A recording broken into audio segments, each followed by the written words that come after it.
हाय दोस्तों, शुरू करते हैं आज की हमारी कहानी विधवा विवाह भाग 5। अभी तक हमने पढ़ा कि विहान प्रीति को घर लेकर आता है और उसे अपने कमरे में ले जाकर आराम करने को कहता है। प्रीति अपने कमरे में आराम से गहरी नींद में सो रही थी। घर के बाहर आंगन में क्या हो रहा था उसे कुछ भी पता नहीं था। घर के बाहर हो रहे शोर को सुनकर प्रीति की नींद खुल गई और वो लड़खड़ाते हुए अपने बेड पर से उठी और डगमगाते हुए कमरे के दरवाजे तक पहुंची। अब आगे घर के आंगन का दृश्य। घर में बहुत शोर शराबा होने लगा। घर में पुलिसकर्मी खड़े थे। विहान के घर वाले ललिता, रमाकांत जी, मीना और उसके माता पिता भी खड़े थे। विहान एक और दीवार से सटकर खड़ा था और किशन को देख रहा था, जो आंगन के बीचों बीच अपने घुटनों के बल बैठा था। वो पुलिस के सामने हाथ जोड़कर बैठा हुआ था। साहब, मुझे विहान से बचाइए, वरना ये मुझे मार डालेगा। विहान गुस्से से उबल रहा था और उसके गुस्से का अंदाजा उसके भींचे हुए जबड़े और गर्दन की फुली हुई नसों को देखकर पता चल रहा था। पुलिस अधीक्षक, तुमने आज तक कौन सा सीधा काम किया है जो मुझसे तुम रहम की भीख मांग रहे हो? पुलिस अधीक्षक ने किशन को फटकारते हुए कहा, मिस्टर विहान एक पढ़े लिखे और सुलझे हुए इंसान हैं। तुम जैसा गुंडा आधी रात को इनकी पत्नी के कमरे में घुस गया और ये ऐतराज भी ना करे, ये कैसे संभव है? इंस्पेक्टर की आवाज सख्त थी। तुम इनकी पत्नी के कमरे में आधी रात को क्या करने गए थे? ये सच तुम सबके सामने बताओ, वरना मैं तुम्हें खुद विहान के हवाले कर दूंगा। फिर ये चाहे तुम्हें मारे या छोड़े, हम में से कोई भी पुलिसकर्मी विहान और तुम्हारे बीच नहीं आएंगे। आज तुम्हारा कोई केस अदालत नहीं जाएगा। हर बार छूट जाते हो तुम, पर इस बार नहीं छूटोगे। मिस्टर विहान, आपका मुजरिम आपके सामने है। आप चाहे जो मर्जी सजा दे दें, हम में से कोई भी आपको रोकेगा नहीं। विहान के दिल में पहले से ही गुस्से का ज्वालामुखी धधक रहा था। वो गुस्से से लाल आंखों से किशन को देखते हुए उसके करीब आ रहा था और किशन विहान का गुस्सा देखकर डर गया और वो तेजी से उठा और विहान के पैरों को पकड़कर उसके कदमों में बैठ गया। साहब, मुझे मत मारना, मैंने आपकी बीवी के साथ कुछ भी गलत नहीं किया है। विहान ने गुस्से से उसे उसकी गर्दन से पकड़कर अपने सामने खड़ा कर दिया। तुमने कुछ नहीं किया, तुमने कुछ नहीं किया, कह कहकर उसके गाल पर लगातार 5-7 जोरदार झापड़ जड़ दिए। किशन विहान के झापड़ों की मार बर्दाश्त नहीं कर पाया और लड़खड़ाते हुए फर्श पर गिर गया। विहान किशन के सामने फर्श पर अपने घुटनों के बल बैठ गया और उसके दोनों हाथों को कसकर पकड़ लिया। मेरा तो मन कर रहा है तुम्हारे इन दोनों हाथों को तोड़ दूं, जिन हाथों से तूने मेरी पत्नी पर हाथ उठाया था। तेरी वजह से मेरे घर वालों ने बिना सच जाने उसे आधी रात को घर से बाहर निकाल दिया। भूखी प्यासी आधी रात को मेरी पत्नी सड़क पर भटकती रही, सिर्फ तेरी वजह से। ये कहकर विहान ने फिर उसे बुरी तरह मारा। किसके कहने पर किया इतना घिनौना काम? बता, वरना तेरी जान ले लूंगा आज मैं। विहान ने अपने दोनों दांतों को भींचते हुए अपने जबड़े कस लिए। किशन ने अपनी जान बचाने के लिए सच बताने का फैसला किया। सच बताता हूँ मैं, पहले मुझे छोड़िए। किशन ने विहान के सामने अपने हाथ जोड़ दिए। उसका मुंह पूरी तरह लहूलुहान हो गया था। घर के सभी मेंबर्स किशन की ओर देख रहे थे। मैंने ये सब इसके कहने पर किया है। किशन ने अपनी उंगली जिस तरफ की, सब लोग और सभी पुलिसकर्मी उस ओर देखने लगे। किशन ने जिस पर उंगली उठाई वो कोई और नहीं, मीना थी। विहान और रमाकांत जी दोनों मीना को गुस्से से घूरने लगे। मुझे पता था इसी लड़की का किया धरा है ये सब। रमाकांत जी घृणा से उसे देखने लगे। मैंने कुछ नहीं किया है। मीना की आवाज उसके गले में अटक गई। ये झूठ बोल रहा है। क्यों किशन, क्या बिगाड़ा है मैंने तेरा, जो तू अपने इस घिनौने काम में मुझे अपने साथ मिला रहा है? इंस्पेक्टर साहब, इस किशन को गिरफ्तार कर लीजिए। इसने ही प्रीति के खिलाफ ये षड्यंत्र रचा है। मीना अपना बचाव करने लगी। नहीं साहब, ये मीना झूठ कह रही है। जिस दिन विहान साहब प्रीति से शादी करके उसे अपने साथ अपने घर लाए, उसी दिन से ये प्रीति से खार खाए बैठी है। विहान साहब जिस दिन भोपाल चले गए, उसी रात मीना मेरे पास आई। ए किशन, तुझे मेरे लिए काम करना है। मैं असमंजस में होकर मीना को देखने लगा। इसका चेहरा गुस्से से तमतमाया हुआ नजर आ रहा था। ऐसा कौन सा काम पड़ गया है इसे मुझसे, जो ये रात के वक्त मेरे पास आई है? तुझे पता है ना मीना, मैं फ्री में कोई काम नहीं करता हूँ। हाँ हाँ पता है मुझे, तू जो कीमत बोलेगा मैं तुझे काम करने के बदले उतने ही पैसे दूंगी, पर काम क्या करना है ये तो बता। तुझे आज रात विहान की जोरू के कमरे में जाना है, बस इतना ही काम करना है तुझे। मैं हैरानी से मीना को देखने लगा। पागल हो गई है क्या तू? मैं विहान की जोरू यानी प्रीति के कमरे में आधी रात को घुसूंगा तो क्या वो लोग मुझे पकड़ नहीं लेंगे? अगर कहीं प्रीति ने हल्ला मचा दिया तो मैं बिना मतलब के जेल की सलाखों के पीछे डाल दिया जाऊंगा। मैं ये काम नहीं करूंगा। मैं वहां से जाने लगा। मैं 50,000 रुपए दूंगी इस काम को करने के लिए, अगर तूने मेरा ये काम कर दिया तो। मैं 50,000 का नाम सुनकर हक्का बक्का रह गया।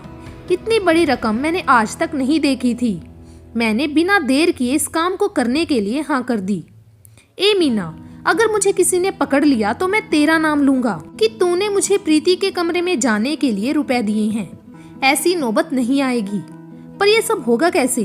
वो तू मुझ पर छोड़ दे, मैं सब देख लूंगी, बस तू वक्त पर पहुंच जाना।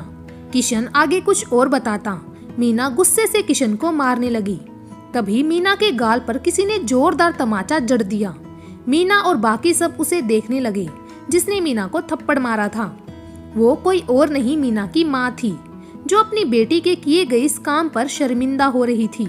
क्या कमी रह गई थी मीना हमारे लाड प्यार में, जो तूने ऐसा कर्म कर डाला? एक औरत होकर औरत के साथ ऐसी नीच हरकत कर डाली तूने, क्यों? मीना की माँ अपना सिर पीटने लगी और रोने लगी। माँ हमें माफ कर दो माँ। तुम्हें माफ कर दे? तुम्हें? देख अपने पापा की तरफ, आज तेरी वजह से इनका सिर झुक गया है। क्यों किया मीना तूने ये सब, बता। मीना की माँ ने उसे उसकी दोनों बाजुओं से पकड़कर बुरी तरह से झंझोर दिया। हाँ हमने ये सब किया है। हमने किशन को प्रीति के कमरे तक जाने का रास्ता सुझाया था। बाकी घर वालों को हमने प्रीति के खिलाफ इतना भड़काया कि सब प्रीति से नफरत करने लगे। कोई भी प्रीति के पास उसके कमरे में ना जाए, इसके लिए हम वहाँ बैठे रहे। जब किशन के आने का वक्त हुआ तो हम इनके घर से अपने घर में आ गए। सुना आप सबने, हमने ये सब किया है क्योंकि हम विहान को प्यार करने लगे थे, लेकिन इसने हमें दुत्कार दिया और एक विधवा से शादी कर ली। हमने प्रीति को बदनाम करके विहान की अकड़ को, गुरूर को तोड़ दिया। हमने किशन को सिर्फ प्रीति के कमरे में जाने के लिए कहा था, पर इसने प्रीति के साथ बदतमीजी कर दी। मीना की सब बातें सुनकर ललिता और विहान के अम्मा बाबूजी के मुंह खुले के खुले रह गए। वो मीना को उससे आगे कुछ कहते उससे पहले ही विहान ने किशन को फिर से पकड़ लिया और गुस्से से उसके ऊपर मुक्के बरसाने लगा। तूने मेरी पत्नी पर हाथ उठाया, उसके साथ जबरदस्ती करने की कोशिश की, तुझे तो मैं जिंदा नहीं छोड़ूंगा आज, कहकर विहान ने किशन की गर्दन को कसकर दबा दिया। किशन की सांसें उखड़ने लगी और उसकी आंखें बाहर आने लगी। पुलिस वालों ने विहान के हाथ से किशन की गर्दन छुड़वाई। पुलिस अधीक्षक: मिस्टर विहान, आप शांत हो जाइए। आप कानून को अपने हाथों में मत लीजिए। आपने इसकी जितनी खातिरदारी करनी थी कर दी। अब बाकी हम पुलिस स्टेशन ले जाकर करेंगे और मीना को भी पुलिस स्टेशन ले जाएंगे। इसके कहने पर ही किशन ने ऐसा घिनौना काम किया है। मैं लेडी पुलिस को बुलाता हूँ, कहकर पुलिस अधीक्षक अपने फोन से फोन करने लगा तो मीना के माँ बाप ने विहान के सामने अपने हाथ जोड़ दिए। दोनों की नम आंखें देखकर विहान ने पुलिस अधीक्षक को लेडी पुलिस को बुलाने के लिए मना कर दिया। पर मिस्टर विहान, असली कल्प्रिट तो मीना है, किशन तो सिर्फ मोहरा था। मैं जानता हूँ सर, पर मीना की वजह से इसके माँ बाप आज शर्मिंदा खड़े हैं। सिर्फ इनकी वजह से मीना आज बच गई है, पर इसका मतलब ये नहीं है कि इसे माफी मिल गई है। आज के बाद तुमने मेरी जिंदगी में दखल दिया या तुम्हारी वजह से मेरी प्रीति को कोई भी नुकसान हुआ तो मैं भूल जाऊंगा कि तुम एक लड़की हो। बद से बदतर जिंदगी कर दूंगा तुम्हारी। सर, आप किशन के खिलाफ केस बनाइए। आप इस बात की चिंता मत करिए। किशन अब जेल की सलाखों के पीछे लंबा जाएगा। ओके मिस्टर विहान, हम चलते हैं। सर, आपका बहुत धन्यवाद। आपने ही उस दिन मुझे मेरी पत्नी तक पहुंचाया था, वरना पता नहीं प्रीति ऐसी हालत में क्या करती। ये हमारा फर्ज है। उस दिन सड़क पर जख्मी हालत में मिली थी आपकी पत्नी हमें। इन्हें एक कार वाले ने टक्कर मार दी थी। हमें वायरलेस पर एक्सीडेंट होने की खबर मिली तो हम तुरंत एक्सीडेंट स्पॉट पर पहुंचे। इन्हें जख्मी हालत में अस्पताल में भर्ती करवाया। फिर जब इन्हें थोड़ा होश आया तो आपकी पत्नी ने टूटी फूटी भाषा में आपका नंबर बताया। फिर हमने आपको फोन करके सब बता दिया। हमने उस गाड़ी को और गाड़ी वाले को पकड़कर सलाखों के पीछे डाल दिया है। उस दिन आपने मुझे फोन किया तो प्रीति के एक्सीडेंट के बारे में सुनकर मेरे हाथ पैर कांप गए। मैं जल्द से जल्द प्रीति के पास पहुंचना चाहता था। पुलिस अधीक्षक, अंत भला तो सब भला, अब आप इनका ख्याल रखिए, हम चलते हैं। विहान ने पुलिस वाले से अपना हाथ मिलाया और पुलिस वाले किशन को पकड़कर ले गए। बेटा, तुम्हारा बहुत बहुत आभार, तुमने हमारी लाज बचा ली आज। माफ करिए, पर आपकी बेटी मेरे घर की इज्जत को सड़क पर ले आई। ये सब आप सबकी दी हुई छूट का नतीजा है। ना तो आप मीना को झूठे सपने दिखाते, ना तो ये ऐसा काम करती। आज के बाद अगर मीना इस घर में दिखाई दी तो मुझे नहीं पता मैं क्या करूँगा। कृपया करके आप अपनी बेटी को यहाँ से ले जाइए और कोशिश करिएगा ये मुझसे और मेरी पत्नी से दूर रहे। बेटा, तुम चिंता मत करो, अब मीना को हम यहाँ से हमेशा के लिए ले जाएंगे, कहकर मीना को मीना के माँ बाप अपने साथ ले गए। ललिता गुरूर से, विहान, तुम्हारी पत्नी के साथ जो हुआ उसके भाग्य में लिखा था।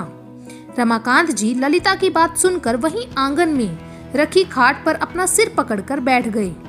बुआ, आपको ऐसा लगता है कि प्रीति के साथ जो हुआ वो उसके भाग्य में लिखा है? तो आप सब भी सुन लीजिए, प्रीति के साथ आज तक जो हुआ वो आपके कारण हुआ है। आपने ही प्रीति को इंसान ना समझकर उससे जानवरों जैसा व्यवहार किया। मीना जैसी पागल लड़की को मेरे पल्ले जबरदस्ती बांधने की कोशिश की। आपके बनाए घटिया रीति रिवाज के कारण प्रीति का ये हाल हुआ है। विहान, अपनी बुआ से बदतमीजी से बात करोगे, वो भी कल की आई हुई लड़की के लिए? विहान की अम्मा जोर से गरजी। अम्मा, वो कल की आई हुई लड़की अब मेरी पत्नी है और मेरी पत्नी के सम्मान के साथ कोई खिलवाड़ करेगा तो मैं उसे कभी माफ नहीं करूंगा, फिर चाहे आप सब भी क्यों ना हो। तभी प्रीति अपने कमरे के दरवाजे को पकड़कर खड़ी थी। बाहर का हाल देखकर वो सब कुछ बर्दाश्त ना कर पाई और जोर से चीखी। तो विहान ने दौड़कर प्रीति को अपनी बाहों में संभाल लिया। विहान की नजर प्रीति पर गई तो विहान ने देखा प्रीति के कपड़े खून से सने हुए थे। विहान और रमाकांत जी देखकर डर गए। तभी विहान की अम्मा की नजर प्रीति पर गई तो वो जोर से चीखी, विहान, छोड़ इसे, ये रजस्वला स्त्री है। विहान को पहले कुछ भी समझ में नहीं आया, पर जब प्रीति की हालत देखी तो विहान समझ गया कि प्रीति को पीरियड्स आने शुरू हो गए हैं। विहान की अम्मा बुरी तरह भड़की। जिज्जी, विहान को बोलो वो प्रीति को हाथ ना लगाए, वरना वो अपवित्र हो जाएगा। ललिता, विहान, छोड़ प्रीति को, इसे जहाँ से उठाया है इसे वहाँ लेटा दे। तुझे नहीं पता, रजस्वला स्त्री को उसका पति या कोई मर्द छुए तो वो अपवित्र हो जाता है। विहान अपनी अम्मा और बुआ की बातें सुनकर बुरी तरह खींच उठा। उसने प्रीति को अपनी बाहों में उठा लिया। जिसने इसे उठाया है वो इसका पति है, कोई गैर मर्द नहीं है। इस वक्त मेरी पत्नी को मेरी जरूरत है और मेरा धर्म ये कहता है कि मैं इस समय एक पल के लिए भी अपनी पत्नी को अकेला ना छोड़ूं। विहान प्रीति को कमरे में ले गया और रमाकांत जी को डॉक्टर को फोन करके घर बुलाने के लिए कहा। रमाकांत जी ने अपना फोन दूसरी तरफ लेकर चले गए। भाभी, हमारे विहान ने आज अपनी पत्नी को छूकर हमारी पीढ़ियों से चले आ रहे रीति रिवाजों को तोड़ दिया है। ये रजस्वला स्त्री है। विहान के समक्ष अब नई समस्या खड़ी हो गई है। अब विहान इस समस्या से किस तरह निपटेगा, ये कहानी के आने वाले भागों में हम पढ़ेंगे। तब तक के लिए धन्यवाद।